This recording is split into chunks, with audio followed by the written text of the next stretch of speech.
दोस्तों आपने कभी ना कभी स्विस बैंक का नाम तो जरूर सुना होगा। ये एक ऐसा बैंक है जिसमें दुनिया की करोड़ों की ब्लैक मनी इधर से उधर की जाती है और सरकारें कुछ भी नहीं कर पाती हैं। अगर ये बैंक किसी देश पर सैंक्शंस लगा दे तो उस देश की बुरी हालत हो जाती है। इस बैंक पर आज तक ना तो दुनिया की कोई सरकार जोर चला पाई है, ना ही कोई वर्ल्ड ऑर्गेनाइजेशन। अब इस बैंक में कितने अकाउंट्स हैं और क्या आम लोग भी इसमें अकाउंट खोल सकते हैं, स्विस बैंक से जुड़े इन्हीं कुछ सीक्रेट्स को अनवील करते हैं आज के इस वीडियो में। और इस वीडियो को सबसे इंटरेस्टिंग टॉपिक होने वाला है इसके नंबर्ड अकाउंट। उसके बारे में मैं आगे चलकर बताऊंगा, तो आप वीडियो के साथ बने रहिए।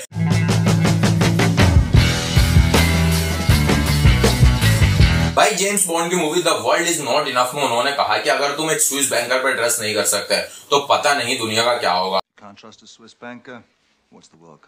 और ऐसे ही कई इंसिडेंट्स हुए हैं जब स्विस बैंक एम्प्लॉइज की जान पे बात आ गई थी, लेकिन इसके बावजूद भी उन्होंने अपने अकाउंट होल्डर की इन्फॉर्मेशन लीक नहीं करी। यही एक सबसे बड़ा रीजन है कि स्विस बैंक दुनिया भर में इतना ज्यादा फेमस है और इसलिए कई इंडिया के पावरफुल और अमीर लोग अपना पैसा अपने देश के बैंक को छोड़कर स्विस बैंक में रखना अच्छा समझते हैं। अब देखते हैं ये ब्लैक मनी रखने के लिए दुनिया भर के पावरफुल लोगों की फर्स्ट चॉइस क्यों है। देखिए ब्लैक मनी दो तरह की होती है। एक तो वो पैसा जो किसी ने बैटिंग, एक्सटॉर्शन, स्मगलिंग या कोई और क्रिमिनल एक्टिविटी करके कमाया हो।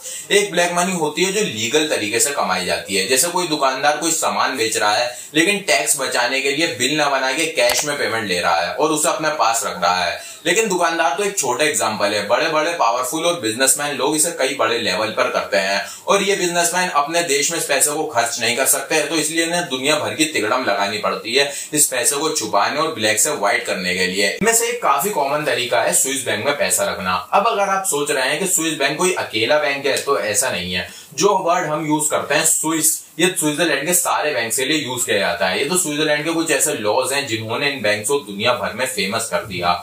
अब साल 1713 में स्विट्जरलैंड की सरकार एक लॉ लेकर आती है जिसमें उन्होंने कहा कि स्विट्जरलैंड का कोई भी बैंक अपने किसी भी क्लाइंट की कोई भी इंफॉर्मेशन किसी के साथ भी शेयर नहीं कर सकता। और जैसे ही ये लॉ बना तो यूरोप के सारे देशों के जितने भी वेल्दी लोग थे उन्होंने अपना पैसा स्विट्जरलैंड के बैंक्स में जमा करना शुरू कर दिया और यहीं से शुरू हुआ स्विस बैंक में कीप इन सीक्रेट्स और साइलेंस का कल्चर, जो आज तक मेंटेन है। इसके बाद स्विट्जरलैंड में देश के बाहर से जो पैसा आ रहा था वो काफी ज्यादा बढ़ गया और इसके बाद तो स्विट्जरलैंड में पैसा ही पैसा आने लगा। इसी को देखते हुए यहाँ की सरकार ने एक और लॉ पास किया, बैंकिंग एक्ट ऑफ 1934, जिसके तहत अगर स्विट्जरलैंड का कोई भी बैंक अपने किसी भी क्लाइंट की इंफॉर्मेशन किसी भी सरकारी या टैक्स एजेंसी को शेयर करता है तो उसे एक पनिशेबल ऑफेंस माना जाएगा और इस लॉ को अगर कोई भी वायलेट करता है तो उसे 5 साल तक की सजा हो सकती है। तब से लेकर आज तक ये दुनिया का सबसे स्ट्रिक्ट बैंकिंग लॉ है। ऐसे ही लॉज की वजह से स्विस बैंक दुनिया भर के अमीर और पावरफुल लोगों की पहली पसंद बन गया।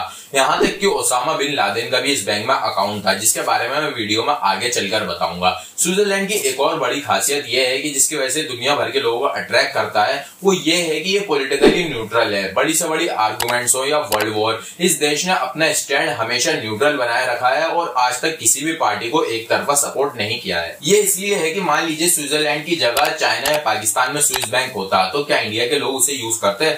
नहीं। यहाँ तक कि वर्ल्ड वॉर जैसे सिचुएशन में जहाँ पूरी दुनिया 2 टीम्स में डिवाइड हो जाती है, जैसा वर्ल्ड वॉर 2 के टाइम पर हुआ था, वहां पर भी स्विट्जरलैंड ने अपना स्टैंड बनाए रखा और किसी भी साइड का सपोर्ट नहीं किया। यही रीजन है कि उस टाइम पर दुनिया भर के लोगों ने अपना पैसा स्विस बैंक्स में जमा किया। जर्मनी के इंटीरियर मिनिस्टर हेनरिक हैमलर ने 1944 में एक स्पेशल ट्रेन स्विस बैंक भेजी थी जिसमें हजारों करोड़ रुपए और दुनिया भर का कीमती सामान था। प्रीवियसली और ब्लैक मनी के अलावा इंस्टेबल करेंसी भी एक रीजन है जिसकी वजह से लोग अपना पैसा स्विस बैंक्स में रखना पसंद करते हैं। इसके अलावा स्विट्जरलैंड की करेंसी स्विस फ्रैंक्स दुनिया की प्रीमियम करेंसी में से एक है।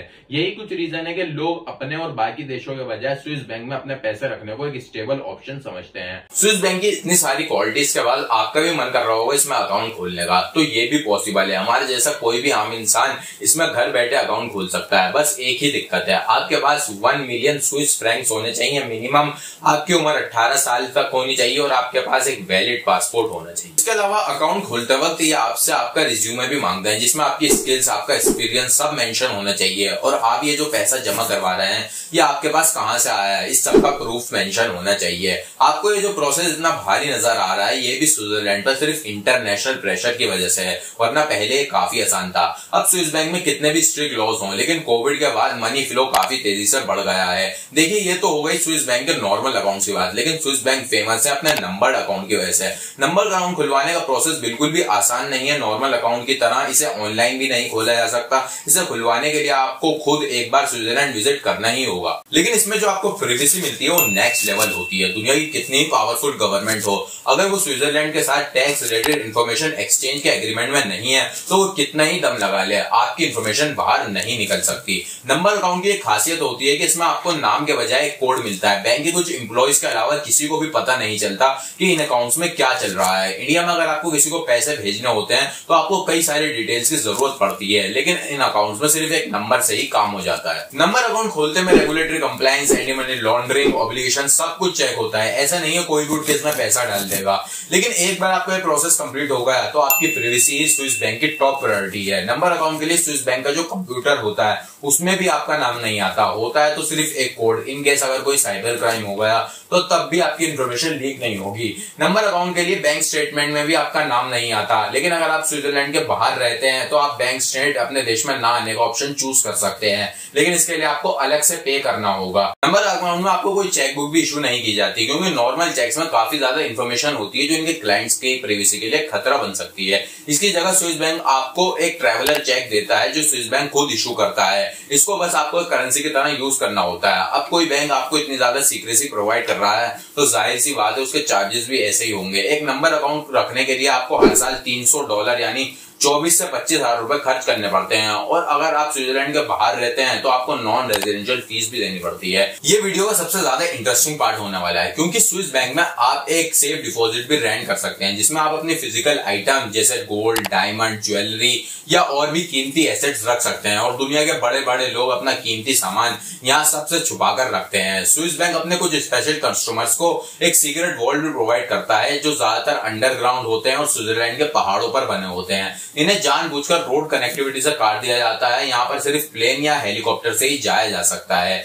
इनकी कीमत $5 लाख पर ईयर होती है, यानी लगभग 4,11,00,000 रुपए। अब ये सोचो जिस चीज की कीमत ही इतनी है उसके अंदर रखे सामान की कीमत कितनी होगी, लेकिन इसके बावजूद भी ये सभी के सभी वॉल्ट आसानी से रेंट पर चले जाते हैं। भाई कुछ ऐसे भी केसेस हैं स्विस बैंक अपने क्लाइंट की इन्फॉर्मेशन गवर्नमेंट के साथ शेयर कर सकता है, लेकिन गवर्नमेंट के पास ठोस क्रिमिनल एलिगेशंस होने चाहिए और इसमें टैक्स चोरी नहीं आती, क्योंकि टैक्स चोरी करना स्विट्जरलैंड में कोई बड़ा क्राइम नहीं समझा जाता। और अगर किसी केस में इंफॉर्मेशन शेयर भी करनी पड़ी तो ऐसा नहीं है कि उस अकाउंट का सारा पैसा निकालकर गवर्नमेंट को दे दिया जाएगा।